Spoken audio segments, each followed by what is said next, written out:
Hello, it's great to have you here. I'm Kat Miller, and in this video, I'm going to be sharing with you how to get more clients using the art of elegant influence. And you want to grab a notebook and a pen if you haven't already, because I like sharing some real golden nuggets that you can take away and apply in your business straight away. So there's some mindset elements, and there's also some really practical elements. So today's topic is about elegant influence. We live in a world where there's a lot of distrust online at the moment. There's a lot of fake news, there's a lot of pushiness, there is a lot of saturation in the market, and there's a lot of interruptions. There's a lot of messages interrupting us all the time. And most people I speak to are quite overwhelmed because the amount of information coming at us is huge. And also anyone can post something online and you don't know if it's true or not. It's really hard to know the genuine from the fake. Just give me a Y for yes in the chat box, in the comment box, if you've noticed this, that the world is becoming more and more super saturated online, and it's really hard to tell who is genuinely great at what they do and who is just copying and pasting other people's things from Google, because anyone can now just Google information, copy and paste and put it together and say that this is mine. So I want to tell you quickly about a game that I used to play when I was a kid, and the game's called Masterpiece. Just write in the comments box if you've ever heard of the game Masterpiece or if you've ever played it.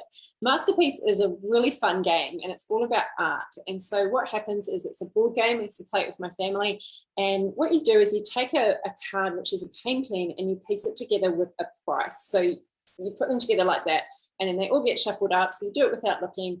And so the painting that you pick up in the game, you don't know if it's a $1 million painting or a forgery, a fake. And so you basically bid for this painting, and it's up to the person to say, hey, this is worth so much more than this, and be persuasive to get you to buy the painting.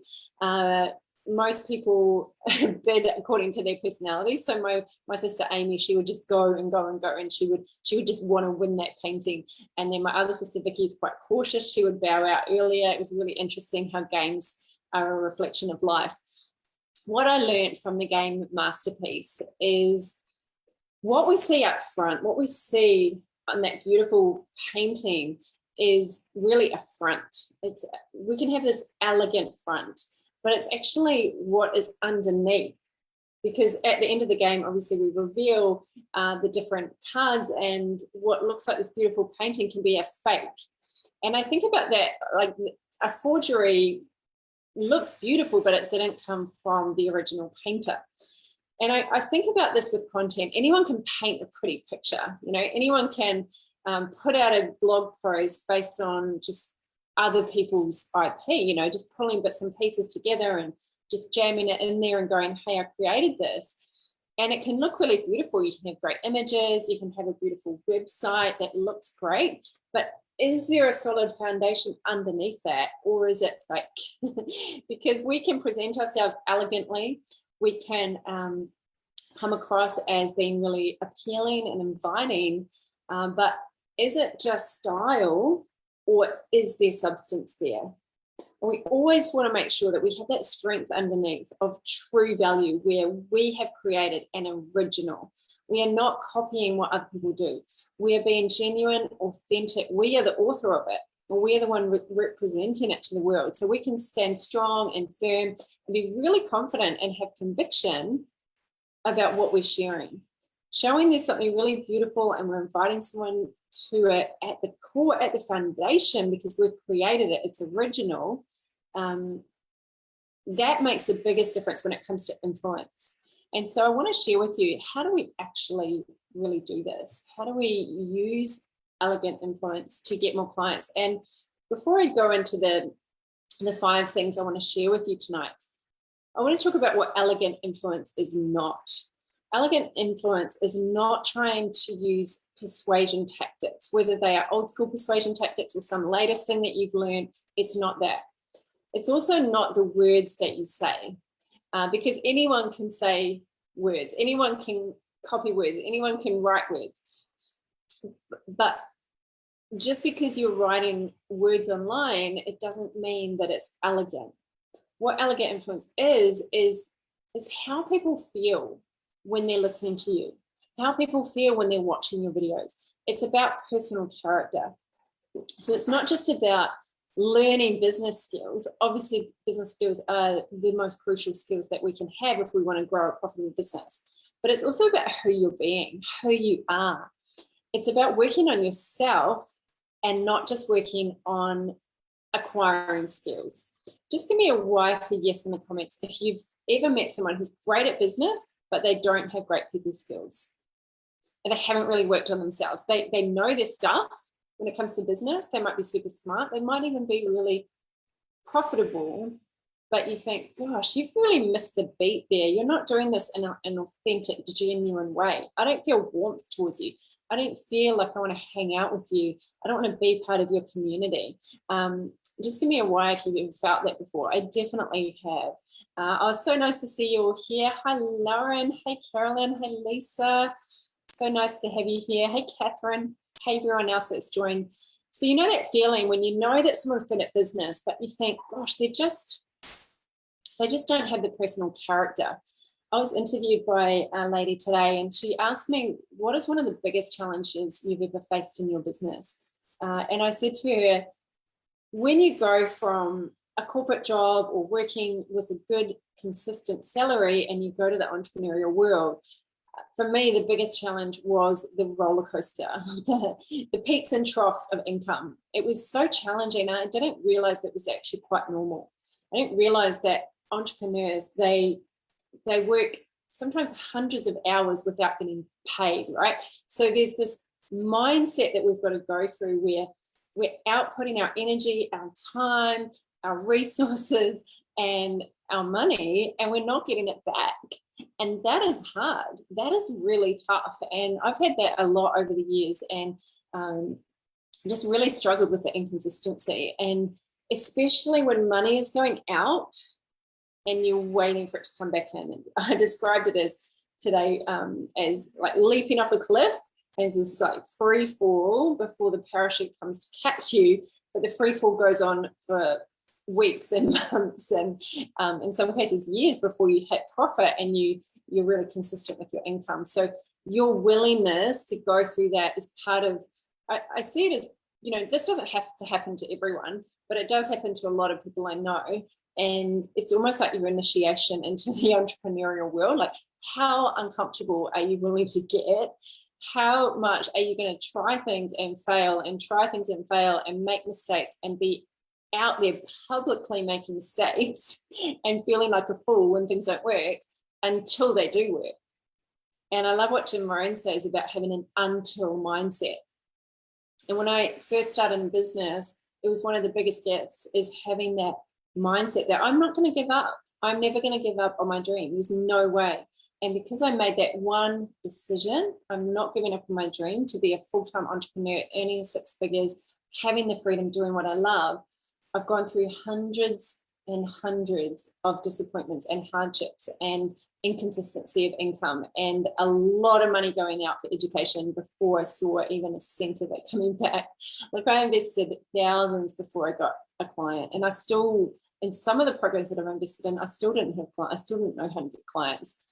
And many people who start in entrepreneurship, they don't realize that they don't just need to work on their business skills, but they need to work on their mindset, and they need to keep getting coaching. If you're not getting coaching, it's not just a practical business coach, but you need someone who's able to say, hey, there's a mindset gap here. The reason you're not taking action is because of the mindset gap. That's what we talked about tonight in my inner circle, was, okay, I can give you all the tools, all the strategies for creating great, compelling content. I've got those tools. Here's the toolkit. Now, why aren't you using the toolkit? Because I've got clients who aren't. And I know that there's outside influences. There's the realities of jobs and children and partners and all of those external things. But often we let those external excuses or realities hold us back from going to that next level, when actually all it can take at times is literally 30 minutes a day of going, I'm going to put in my time, I'm going to put the timer on, and I'm going to write every day for 30 minutes. And that's how you become a better writer. The way you get better on video is by doing lots and lots of videos and risking looking bad, because your first videos won't be great. Like, no one's first videos are great. Very few. I've never seen anyone's first videos be like awesome. So it's that willingness, that's the entrepreneurial mindset. So I wanted to start with that, first of all. Just give me some thumbs up or an emoji if you are with me, if you're ready for the practical stuff. All right, so how do we use elegant influence to get clients? The first point, if you're taking notes, number one, be original. Now, I know it sounds super obvious, but so many people aren't. So many people are copying other people. And I know they say imitation is the highest form of flattery, but if you're outrightly copying, people will not feel that elegant influence from you. They will know that it's not genuine, because you're not able to talk about it in a confident, certain, convicted way that you could if you come up with it yourself. Now, I know there's sayings like, there's nothing new under the sun, why reinvent the wheel? I'm not talking about modeling. Modeling is one of the fastest ways to grow your business.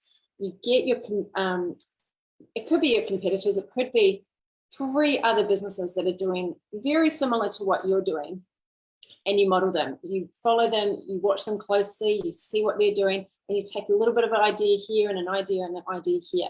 That is smart.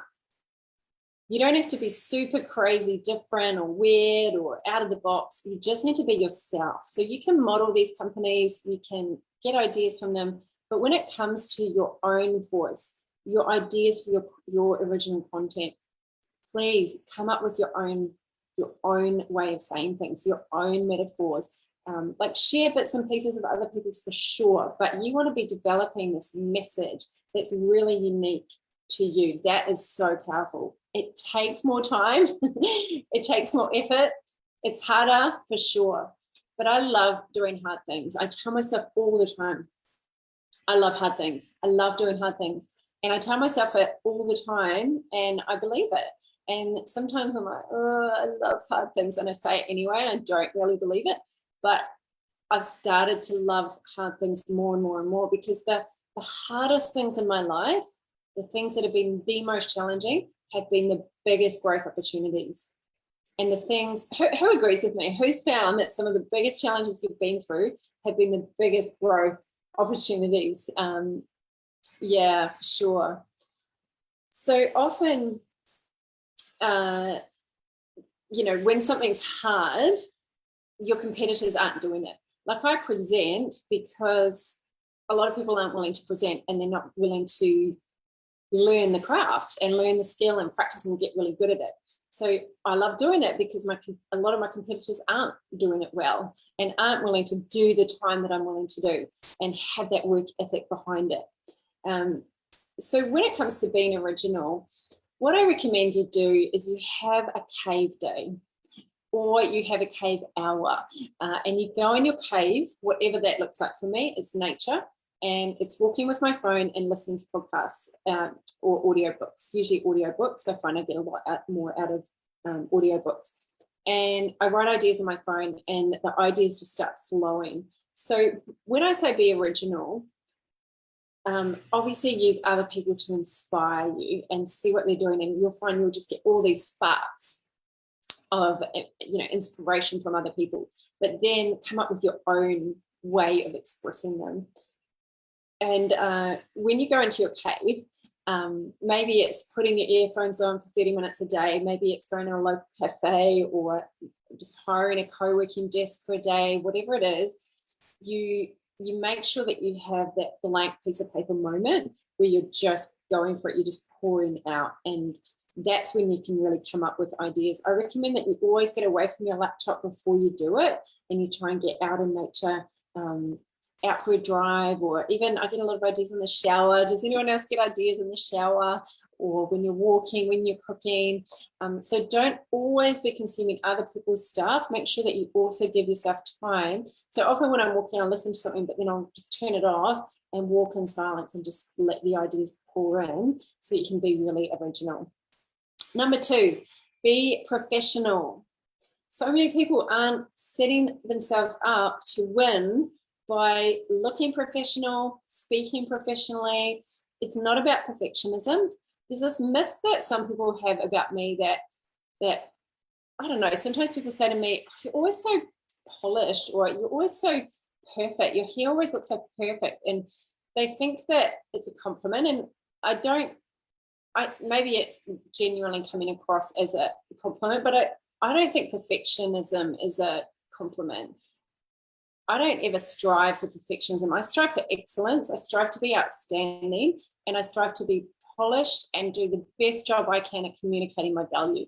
That doesn't mean I don't make massive mistakes, because if I hadn't been willing to fail and show up and do things badly, and launch so many things, like any of you that have been following me for years have seen all sorts of things that weren't great. And that's the entrepreneurial mindset. You know, I've failed a lot because I'm willing to just put myself out there. If I was stuck in perfectionism, I wouldn't be out here consistently. But you've got to get out there before you feel ready. And you can have that commitment to doing the best you possibly can by having a great Zoom background. Always looking your best. You know, it's a gift to your audience. Making the effort, making sure that you're engaging and you're not super distracted when you're presenting. Really crafting a great post rather than just rushing it because you feel like you just got to get a piece of content out, but actually putting time into it. I always say to my private community, I say, if you can do quality and quantity, awesome, do both. But if you can only pick one, always pick quality, because that first impression counts. And you are literally like one scroll away. And if someone sees something and scrolls on, they're like, oh, that's a bit rubbish, they might not keep following you. And so you've got to earn people's attention. All right, number 3 is to be soulful. Be soulful. Connect to things outside of money and status and keeping up with the Joneses and power and all those things. I know that most of you in this community are not like that at all, but really tapping into heart, something bigger than yourself. Tap into mission. Create content from a place of wanting to serve, from wanting to be influential, to be a thought leader, to challenge status quo, and not just talk from a practical level. You know, if you think about when you do your content, why is it so important to you to get that message out to your community beyond just making money, beyond just, oh, I hope someone signs up with me? It's when you can detach from that, when you can show up and speak from the heart and not be self-conscious and not be worried what people think, but share that message that's coming through you, that soulful message. People pick up on that. It's very attractive. And it's like with the masterpiece game, you know, it's not just a beautiful painting. It's not style without substance. It's soulful. It's being professional, being elegant, but it's also having that deeper mission, that deeper why. So that's number 3. Number 4 is to be specific. Be specific. So a lot of times I see people's content and it's quite vague. We need to really dig for clarity. Clarity doesn't come up front. Clarity comes along the journey. And so we can't really make much of an impact when we're not being really specific. And it's so important that, like back in the day, we can be quite broad, you know, like 10 years ago, but now because of the saturation, because of so many people online, if you want to get and keep people's attention, you have to be specific. So just do a little mental check right now. Think about your website, your social media profiles, your comments that you're putting online. Are you speaking very directly and very specifically to that dream client, that ideal client? Or are you trying to spread yourself too thin and kind of be everything to everyone? You know, it's really important when I come to you that I know exactly what you do. I know why you're unique. I want you to be speaking to me very specifically, because we can't influence people unless they feel like we get them. Like you want them to think, she gets me. So we want to be able to be very specific. And we're hungry for people that speak our language. I talk about influence a lot in terms of being the interpreter for someone of their journey, because you've walked the journey and you have been through the road bumps and the obstacles and you've navigated that terrain, and now you're the guide. And so you're here to interpret a very specific journey for other people. So when we're the interpreter of the world to our target market, we can be so much more influential. And then number five is my favorite, and it's be brave. Be brave. We actually have to stand for something and stand against something if we want to be influential. If you think of the word influence, it's about motivating, inspiring someone to actually take a new action to improve their life. And so in order to do that, they need to change their thinking. And so in order for us to change someone's perspective on something, to change a belief in order to take a new action, we have to be able to inspire them. And that means we can't be wishy-washy. We need to be bold in our message. We need to be brave, and not everyone's going to like it. But that's okay. Marketing is about attracting some people and repelling other people. And in order to influence someone, we've got to be really firm in who we are, what we believe, and what we don't believe. And then you get the right people into your camp, and life is super exciting. So those are the 5 things I recommend to get more clients using the art of elegant influence. If you can use these principles to influence people, you'll be able to connect better with your ideal clients. You'll be able to attract more of the right people to you into your business. And what that ultimately means is that you can help more people. You can make a bigger difference in the world, create the impact that you're here to make, and have more fulfillment and a profitable business doing what you love.